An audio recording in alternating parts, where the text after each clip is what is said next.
Assalamualaikum warahmatullahi wabarakatuh. Bismillahirrahmanirrahim. Alhamdulillahirabbil alamin wassalatu wassalamu ala Rasulillah wa ala alihi wa sahbihi wa mawala. Hadirin yang dirahmati Allah Subhanahu wa taala, para pecinta ilmu di mana saja berada. Pada kesempatan hari ini kita akan melanjutkan kajian kita terhadap kitab Syama'il Rasulullah sallallahu alaihi wa alihi wasallam. Semoga Allah Subhanahu wa taala memberkahi kehidupan kita dan kita hiasi aktivitas-aktivitas kita dengan tidak berlepas daripada ilmu. Kita akan memulai membacakan lanjutan daripada kitab Syama'il Rasulullah sallallahu alaihi wa alihi wasallam. Jaga dek. Bismillahirrahmanirrahim. Qala al-muallif rahimahullahu ta'ala nafa'ana Allahu bihi wa bi'ulumihi fid dharain amin. Wa kana ya'kulu mimma yalihi wa ya'kulu bi asabi'ihi ats-tsalasi wa rubbama isti'ana bir rabi'ati wa lam yakun ya'kulu bi usbu'aini wa yaqulu anna dzalika aklatus syaitani. Wa kana ya'kulu, dan adalah ia baginda Nabi sallallahu alaihi wasallam, mimma yalihi wa ya'kulu bi asabihi as-salasi, akan makan pada sesuatu yang ada di hadapannya itu, dan beliau makan dengan menggunakan asabihi as-salasi, jari tiga. Jadi Nabi sallallahu alaihi wasallam ini kalau makan menggunakan jari tiga, artinya tiga jari. Apa yang diambil Nabi sallallahu alaihi wasallam di depannya itu dengan menggunakan jari tiga. Karena di dalam banyak keterangan bahwasanya Nabi kita ini apa yang beliau sering makan diantaranya adalah kurma. Jadi ketika beliau makan kurma itu beliau akan menggunakan tiga daripada jarinya. Wa rubbama ista'ana bir rabi'ati, dan terkadang Nabi SAW juga menggunakan 4 jari. Jadi kalau tidak 3 jari, yang digunakan jari telunjuk, jari tengah dan jempol, maka selanjutnya terkadang Nabi SAW makan dengan 4 jari. Jadi yang ada dalam riwayat Nabi ini makan dengan 3 jari dan 4 jari, bergantung pada jenis makanan yang beliau makan. Ketika beliau makan kurma maka akan menggunakan 3 jari, karena memang kurma itu cukup dipegang dengan 3 jari. Tapi kalau Nabi SAW ini makan dengan bahan makanan yang terbuat dari gandum, maka Nabi itu kadang-kadang makan dengan 4 jari, karena dengan 4 jari ini akan lebih mudah. Kemudian walam yakun yaqulu bi usbu'aini wa yaqulu, dan Nabi sallallahu alaihi wasallam tidak pernah makan dengan menggunakan 2 jari. Jadi 2 jari yang dimaksud adalah jari telunjuk dan jari ibu jari atau jempol. Tidak pernah makan itu dengan cara mengambil makanan dengan 2 jari. Wa yaqulu, sembari Nabi ini bersabda menjelaskan tentang bagaimana makan dengan 2 jari. Anna zalika aklatus syaitani, sesungguhnya yang demikian itu, yakni makan dengan 2 jari adalah kelakuan setan di dalam makan. Jadi setan itu kalau makan menggunakan 2 jari, dan 2 jari ini memang terlihat perkara yang tidak memiliki adab yang baik, sebab sesuatu yang kita ambil dengan cara mengambil dengan 2 jari itu seolah-olah kita menganggap jijik daripada makanan itu, sehingga kita tidak bersungguh-sungguh di dalam makan, karena hanya mengambil dengan menggunakan 2 jari. Maka daripada keterangan ini kita ambil pelajaran bahwa ketika kita hendak makan minimal kita menggunakan 3 jari.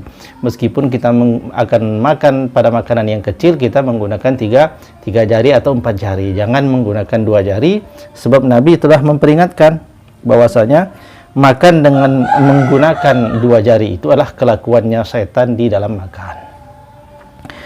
Demikianlah hadirin yang dirahmati Allah Subhanahu wa taala, keterangan yang menjelaskan tentang cara Nabi di dalam mengambil makanan. Kemudian pada bait selanjutnya ini kita akan membaca tentang salah satu daripada jenis makanan yang disukai Nabi. Waja'ahu Utsman bin Affanin radhiyallahu anhu bifaluzajin fa'akala minhu wa qala.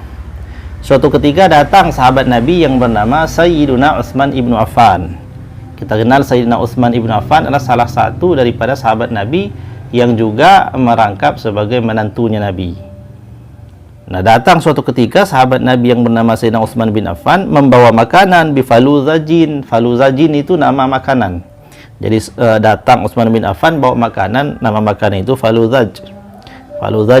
Fa'akala minhu wa qala, lalu Nabi sallallahu alaihi wasallam makan daripada makanan itu, wa qala, dan berkata Nabi, "Ma hadza ya Abdullah?" Ini apa wahai Abdullah? Abdullah yang dimaksud di sini adalah Utsman ibnu Affan. Apa ini wahai Abdullah? Maka Sayyidina Utsman bin Affan menjawab, "Bi abi anta wa ummi," demi bapakku juga bapakmu dan juga ibuku wahai Rasulullah, "naj'alus samna wal asala fil burmati wa nadhu'uha 'alan nari." Wahai Rasulullah, ini adalah makanan, kami membuatnya dengan cara mencampurkan minyak dengan madu. Jadi ada minyak dicampurkan dengan madu, fil burmah, dimasukkan ke dalam periuk. Jadi ada periuk, lalu dimasukkan di dalamnya minyak, kemudian dicampur madu. Wa nadhu'uha 'alan nari, lalu kami letakkan di atas tungku api, ya, kami letakkan di atas api, artinya dimasak. Summa naghlihi, lalu kemudian dijadikanlah mendidih. Jadi ada minyak dicampur madu, ditaruh di atas tungku, ya, di dalam periuk, lalu mendidih. Summa na'khudhu makhal hintati, lalu kami mengambil gandum, ini maksudnya adalah gandum yang halus.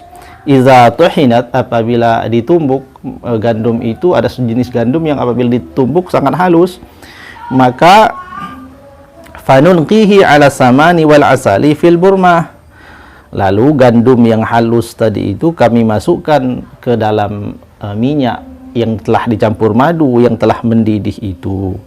Summa nusawwituhu, lalu kami mengaduk-aduknya hatta yandaja fayati kama taro, lalu jadilah makanan yang disebut dengan faluzajin itu sebagaimana yang ada di hadapanmu ini ya Rasulullah. Faqala sallallahu alaihi wasallam, maka mendengar keterangan tersebut Nabi sallallahu alaihi wasallam berkata, "Inna hadza at-ta'ama thayyibun." Sesungguhnya ini makanan adalah makanan yang baik. Ungkapan sesungguhnya ini adalah makanan yang baik adalah sebagai salah satu tanda dan isyarat bahwasanya baginda Nabi menyukai makanan tersebut. Nah, hadirin yang dirahmati Allah Subhanahu wa taala, di dalam kalimat yang menjelaskan tentang kisah ini banyak akhlak yang bisa kita petik. Yang pertama, ketika ada orang menyuguhkan makanan di hadapan kita semuanya, maka orang yang membawa makanan itu akan sangat beradab apabila ia menjelaskan perihal tersebut adalah makanan apa. Karena ketika orang yang membawakan makanan itu telah menjelaskan jenis makanan itu kepada orang yang diberi hidangan, maka orang yang diberi hidangan tersebut akan yakin bahwasanya makanan tersebut adalah makanan yang baik. Setelah orang yang diberi hidangan tersebut mendengarkan keterangannya, lalu ia makan dan ia merasakan betapa makanan tersebut adalah makanan yang baik, maka ia mengungkapkan ungkapannya itu menjelaskan bahwasanya makanan yang telah dimakannya adalah makanan yang lezat. Hadirin yang dirahmati Allah SWT, inilah akhlak Rasulullah dan akhlak para sahabat Rasulullah. Para sahabatnya sangat berakhlak kepada Nabi, dijelaskan semuanya. Lalu Nabi ini pun balik memuji makanan yang dihidangkan oleh para sahabatnya itu, sehingga mereka makan dalam keadaan seperti apapun kesederhanaan yang ada di antara mereka yang mulia ini, mereka senantiasa menunjukkan kasih sayang dan keakrabannya hatta di dalam masalah makanan sekalipun. Maka inilah adab yang patut untuk kita contoh di dalam kehidupan kita sehari-hari. Ini perkara yang terlihat seperti remeh, namun apabila kita mengenalinya dengan cara belajar dan kita mengenalinya dengan cara mencari ilmu dan kita mengenalinya serta mempraktekannya itu dengan niat yang benar untuk mengamalkan sunnah Nabi, maka Allah akan memuliakan kehidupan kita dan akan dijadikanlah kita ini orang yang berkah hidupnya di dunia di atas jalan orang yang menuntut ilmu. Semoga bermanfaat. Mohon maaf atas segala kesalahan.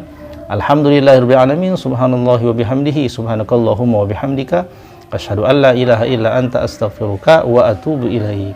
Wallahul muwaffiq ila aqwamit thoriq. Wassalamualaikum warahmatullahi wabarakatuh. Ucap salam pemirsa. Assalamualaikum. Assalamualaikum warahmatullahi wabarakatuh.